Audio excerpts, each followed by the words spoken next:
We are conditioned into poverty. Hello, hello, hello, and welcome to my YouTube channel. My name is Jameelah, and I am a master manifestor, and I'm sure you are too, because you are watching content like this. The name of this lovely channel is Holistic Manifesting, because I believe in a whole body, whole mind, and whole being experience when it comes to manifesting these amazing lives we are choosing. What I'm discussing in this video is how we are conditioned to be comfortable in poverty.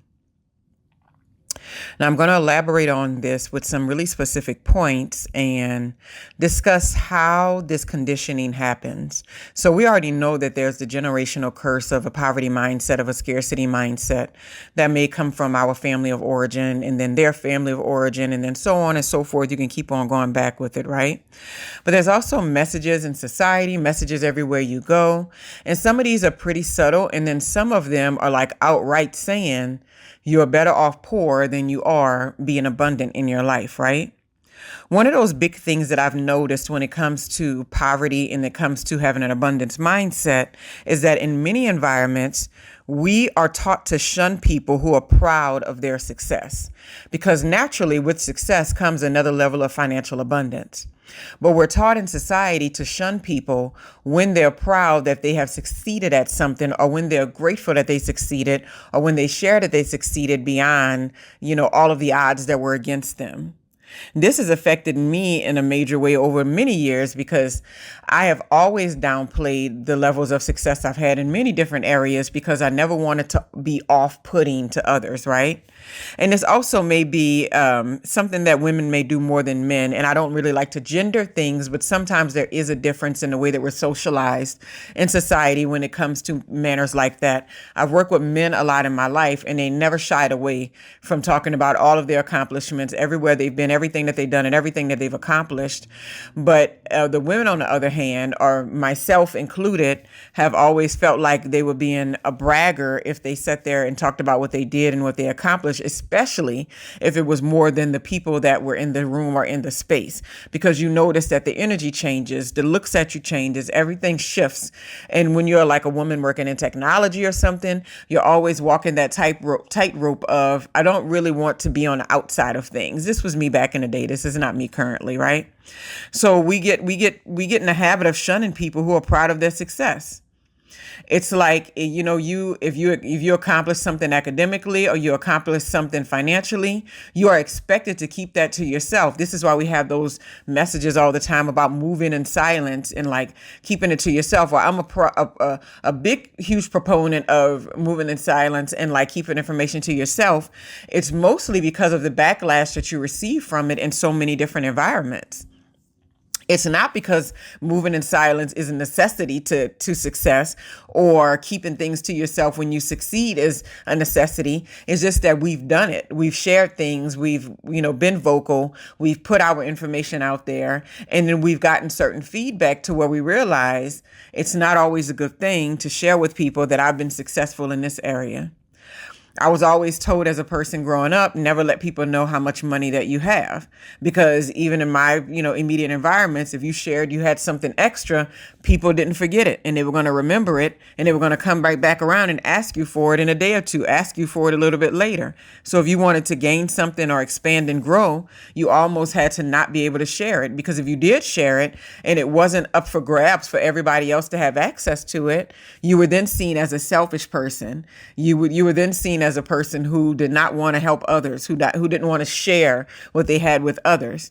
It didn't matter what you had going on or what you were trying to create or what you were trying to do. You were being shunned for being successful, especially if you didn't want to share your success.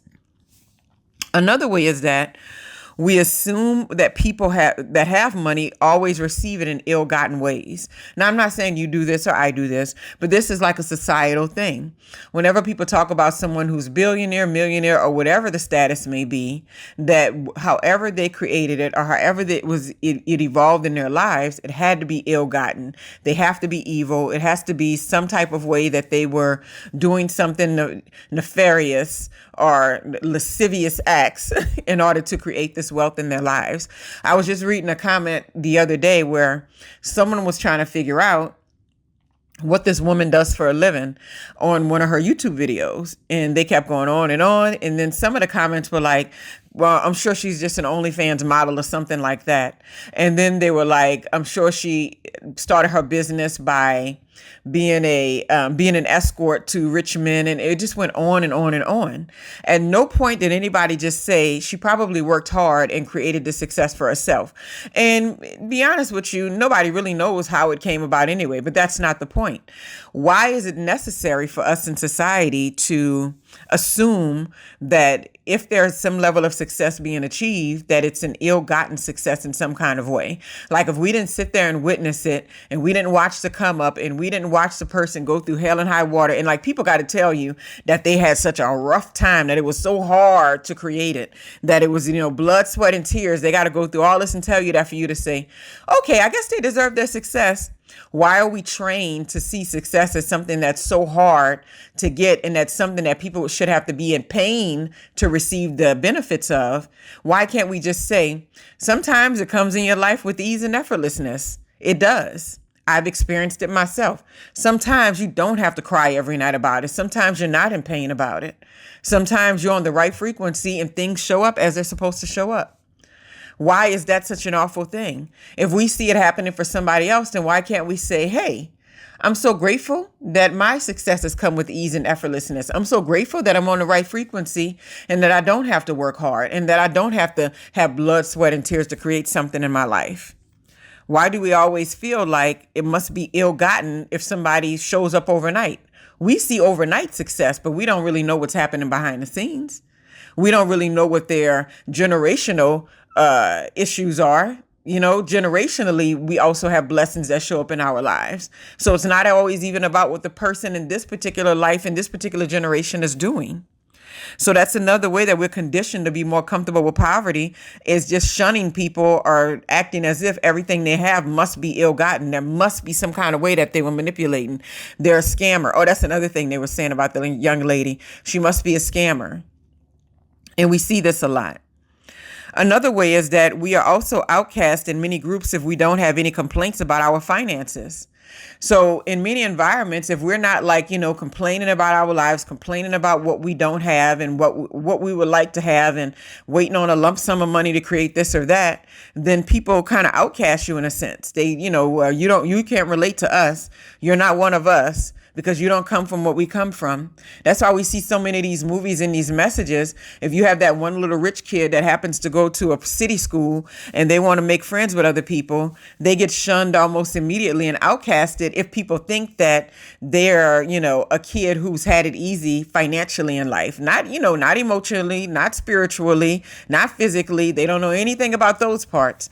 But if they feel like they've had it easy, financially in life, they're like, well, you don't get it. You don't understand. You don't get my life. Like there's nothing else that human beings can connect and collaborate on besides a financial status.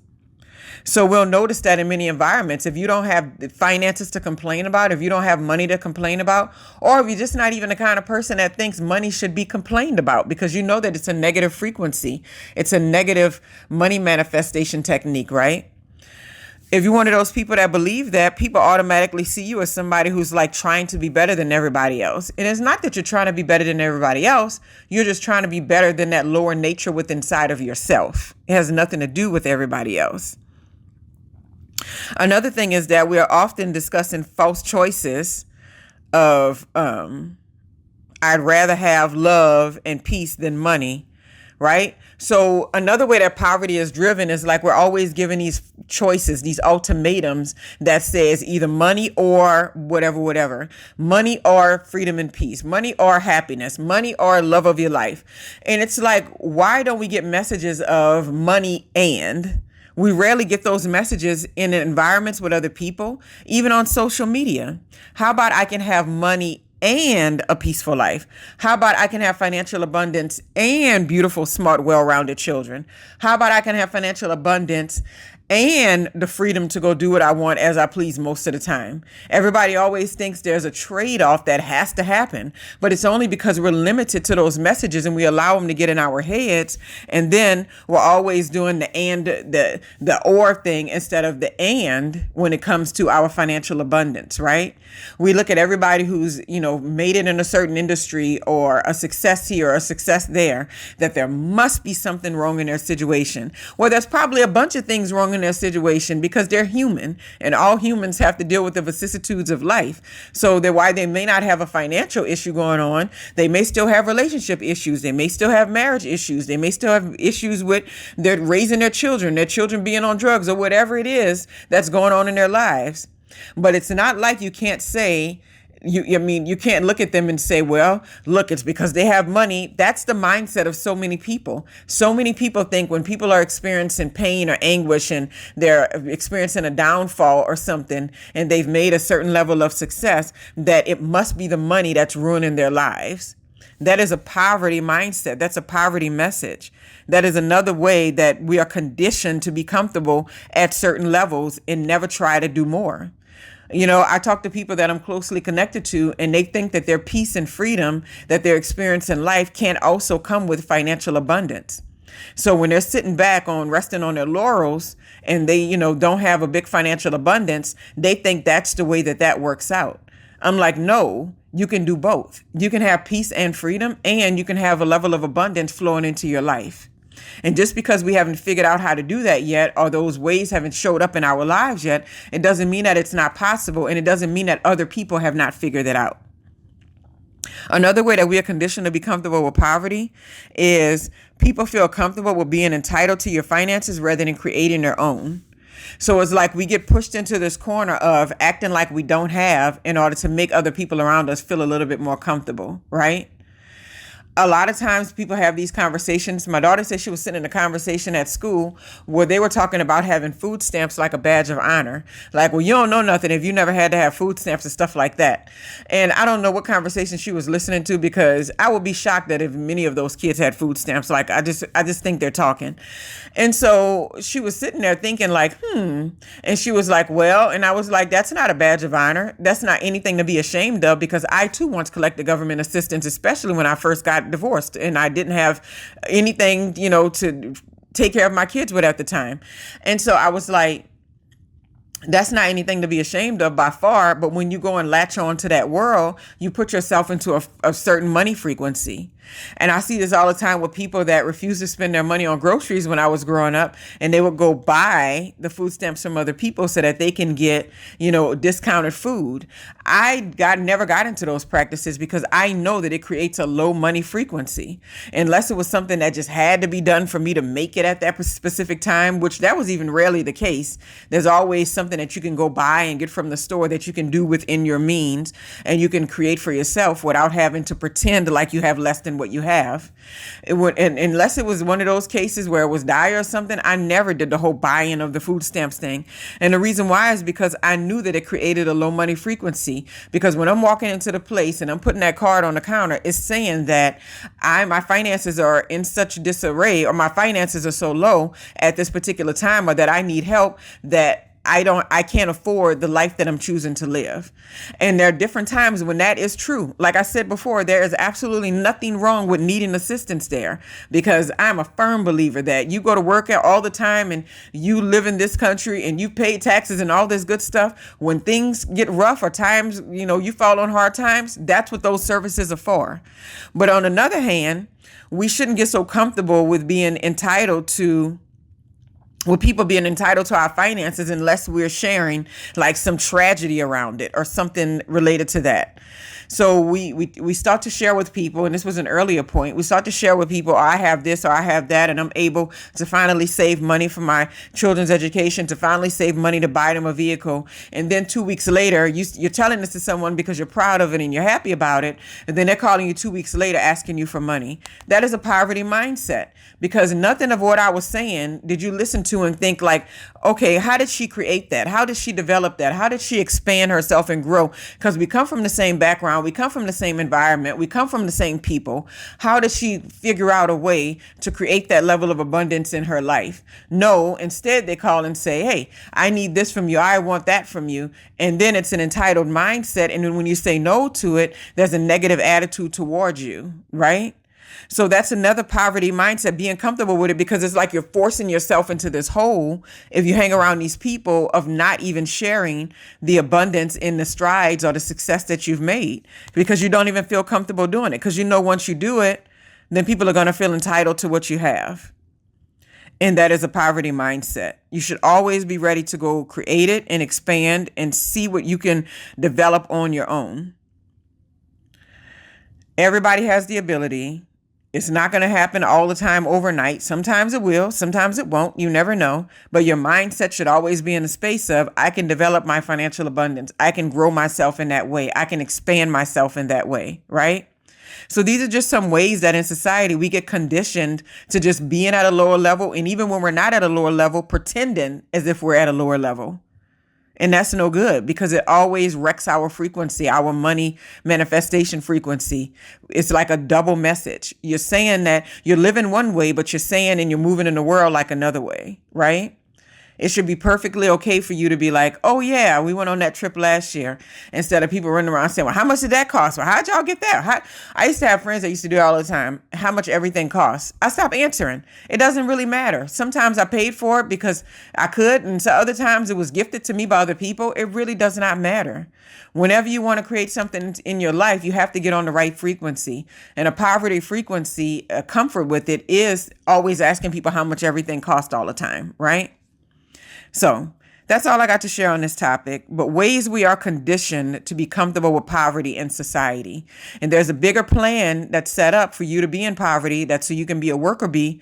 And if you're always in a poverty mindset, then you're a worker bee, and then nobody has a problem with keeping you as a cog in your position and having this big giant system running. And we all know that, yeah, there's always going to be a system, always going to be a pull to this or that in society, but you do not have to pull yourself to the lowest possible way of living. You can still continue to live a good life and extract what you need from these systems and these environments without being completely sucked into a poverty mindset. Anyway, I hope you all have a wonderful, wonderful, wonderful day.